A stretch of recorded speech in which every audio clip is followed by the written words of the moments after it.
Hello दोस्तों, एक नए वीडियो में आपका फिर से स्वागत है। आज मैं बात करने वाला हूं मायावती वर्सेस मोदी की। एक बहुत बड़ी खबर आई है।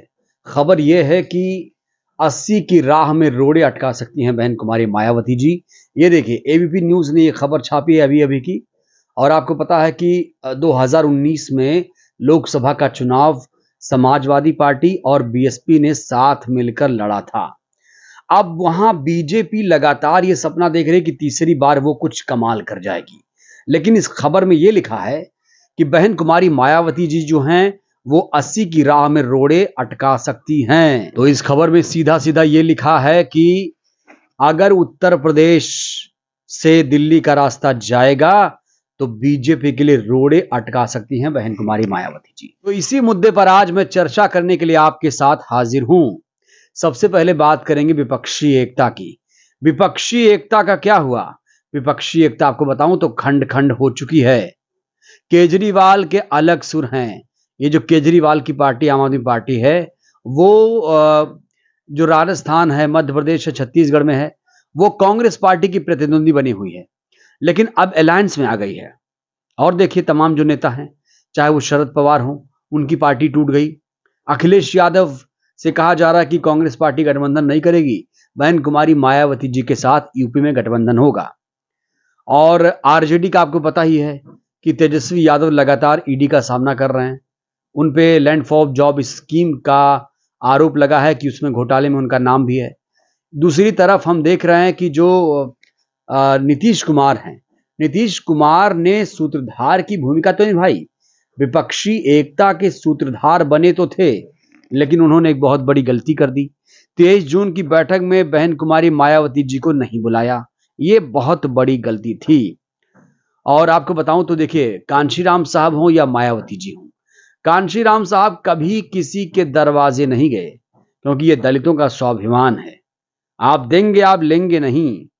और उसी परंपरा को आगे बढ़ा रही हैं बहन कुमारी मायावती जी। वो कभी किसी दरवाजे पर नहीं जाती हैं, और जिसको बात करना है वो खुद आकर बात करे, वो बात करती हैं, लेकिन वो कभी किसी के दरवाजे पर नहीं जाती हैं। मैं ये बात इसलिए कह रहा हूं, 80 मिशन 80 की बात इसलिए यहां पर हो रही क्योंकि दिल्ली का जो रास्ता है उत्तर प्रदेश से होकर जाता है, और यूपी में सबसे ज्यादा मजबूत इस समय है बहन कुमारी मायावती जी। जैसा हमने आपको बताया कि उनको उत्तर प्रदेश में 10 सीटें मिली थी। और सुनिए, दलित वोट बैंक किसका मजबूत है? दलित वोट बैंक अगर पूरे देश में किसी का मजबूत है तो बहन कुमारी मायावती जी हैं। कुछ पॉइंट्स हैं जिन्हें आपको जानना जरूरी है। उन पॉइंट्स को मैं डिस्क्राइब कर रहा हूं। तो एक तो हुआ यूपी, एक तो हुआ दलित वोट बैंक। खासतौर से आपको पता है बहन कुमारी मायावती जी की जो बीएसपी है, कांशीराम साहब की जो बीएसपी है, उसका 12 राज्यों में जनाधार है। आप समझ सकते हैं। और इससे बड़ी बात यह कि बीएसपी जो है वो एक राष्ट्रीय पार्टी है। तो इन तमाम पॉइंट्स को अगर आप गौर से देखें तो सबसे ज्यादा मजबूत कौन दिख रहा है? सबसे ज्यादा मजबूत सभी चेहरों में ये जो विपक्षी एकता बनाई गई थी, किसी के पास 4 सीटें हैं, किसी के पास 5 सीटें हैं, इन लोगों ने एकता बनाई थी मोदी के खिलाफ लड़ने के लिए। लेकिन जो राष्ट्रीय पार्टी है, जिसकी 12 राज्यों में जनाधार है, जिसकी उत्तर प्रदेश में 10 लोकसभा सीटें आई थी, उस पार्टी को इन लोगों ने नजरअंदाज किया। बहन कुमारी मायावती जी बिना ये जो विपक्षी एकता है कैसे बनेगी? दलित मुस्लिम उसमें शामिल नहीं है, उसके लिए कैसे बनेगी विपक्षी एकता? ये बहुत बड़ा सवाल है। अभी तक दरवाजे खुले हुए हैं। मैं आपको बताऊं तो इस समय बहन कुमारी मायावती जी दिल्ली में डेरा डाल रखी हैं। लगातार वो बैठकें कर रही हैं। एक एक सीट को लेकर मंथन किया जा रहा है। खासतौर से पंजाब हरियाणा को लेकर ज्यादा फोकस है, और उत्तर प्रदेश में जो कैडर है मजबूत किया जा रहा है, और बूथ को काफी तवज्जो दिया जा रहा है। जो पदाधिकारी हैं उनकी लगातार बैठकें हो रही हैं, समीक्षा बैठक हो रही है, रिपोर्ट भी तैयार की जा रही है। उधर आकाश आनंद को नेशनल कोऑर्डिनेटर बनाया गया है। 4 राज्यों का उन्हें प्रभारी बनाया गया है, और आकाश आनंद जो है काफी एक्टिव हैं, वो अभी ट्रेनिंग के पीरियड में है।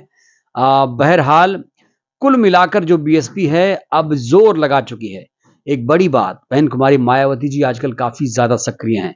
जो बाढ़ का मसला आया, बाढ़ को लेकर भी मोदी सरकार पर हमला बोला, पसमानदा मुसलमानों के मुद्दे पर हमला बोला, यूसीसी को लेकर भी मोदी सरकार पर प्रहार किया कि खबरदार यूसीसी अगर लाए तो आप देखिए कि कैसे बहन कुमारी मायावती जी रणनीति बना रही हैं। और कैसे वो मोदी पर भारी पड़ सकती हैं, क्योंकि उत्तर प्रदेश से ही दिल्ली जाएंगे आप, और यूपी में जो मजबूत चेहरा है वो है बहन कुमारी मायावती जी। इसीलिए ये जो चुनाव है लोकसभा का, 2024 का लोकसभा का चुनाव जो है वो माया वर्सेस मोदी होगा, इसमें कहने में कोई शक नहीं होना चाहिए। और रही बात अलायंस की, तो उत्तर प्रदेश में बात करें अलायंस की, तो जयंत चौधरी, मायावती और कांग्रेस के बीच फिलहाल सूत्रों के हवाले से बात चल रही है। अखिलेश फिलहाल उसमें नजर नहीं आ रहे हैं, और कुल मिलाकर कहा जा रहा है कि बहन कुमारी मायावती जी इस बार खेला कर देंगी उत्तर प्रदेश में। और इसको लेकर बहुत सारे लोग जो विश्लेषक हैं खासतौर से वो ये कह रहे हैं कि अगर कोई सबसे ज्यादा मजबूत चेहरा बनकर उभरा है इस समय मोदी के सामने, तो वो है बहन कुमारी मायावती जी। बहुत ही शांत तरीके से जो स्ट्रेटजी बनाई गई है उसको आप ध्यान से देखिए तो आपको पता चलेगा कि कैसे राजनेता होता है। 40 सालों का करियर है, 45 सालों का करियर है, पूरा जीवन दे दिया पूरा दलितों के लिए और अपने बहुजनों के लिए। तो खास तौर से बहन कुमारी मायावती जी की जो स्टाइल है राजनीति करने की वो बेहद अलहदा है, जुदा है, और कहते हैं कि अगर किसी को राजनीति सीखनी है तो वो बहन कुमारी मायावती जी से सीख सकता है। तो ये लोकसभा का चुनाव जो है 2024 का, वो मोदी बनाम माया होने वाला है, इसमें कोई शक नहीं है। अब विपक्षी एकता क्या बनेगी, कैसे बनेगी, क्या ये लोग मायावती जी के पास आएंगे, ये बहुत बड़ा सवाल है। हालांकि अभी तक इसमें कुछ नजर नहीं आ रहा है। बहन कुमारी मायावती जी दिल्ली में हैं, डेरा डाले हुए हैं, और तमाम जो विपक्षी नेता हैं वो अलग थलग हो गए हैं। कहने को तो ये जुटे थे वहां पर पटना में, लेकिन अब जो विपक्षी एकता कहीं ना कहीं वो उतनी मजबूत नजर नहीं आ रही है। ये सब अपने अपने स्वार्थ हैं, इनके अपनी अपनी महत्वाकांक्षाएं हैं। कोई प्रधानमंत्री बनना चाहता है, कोई ज्यादा सीटें चाहता है, तो इसको लेकर बहुत ज्यादा अभी मतभेद है। तो इंतजार करिए बहन कुमारी मायावती जी का विपक्षी एकता में वो शामिल होंगी कि नहीं होंगी। बहरहाल जो चुनाव है 2024 का वो मोदी बनाम माया ही होने वाला है। दोस्तों ये वीडियो आपको कैसी लगी? वीडियो अच्छी लगी हो तो लाइक करिए, चैनल को सब्सक्राइब कीजिए, और मैं चाहता हूं इस वीडियो को आप जन जन तक पहुंचाइए। हमारा काम है बहुजनों को जागरूक करना। जय भारत, जय संविधान।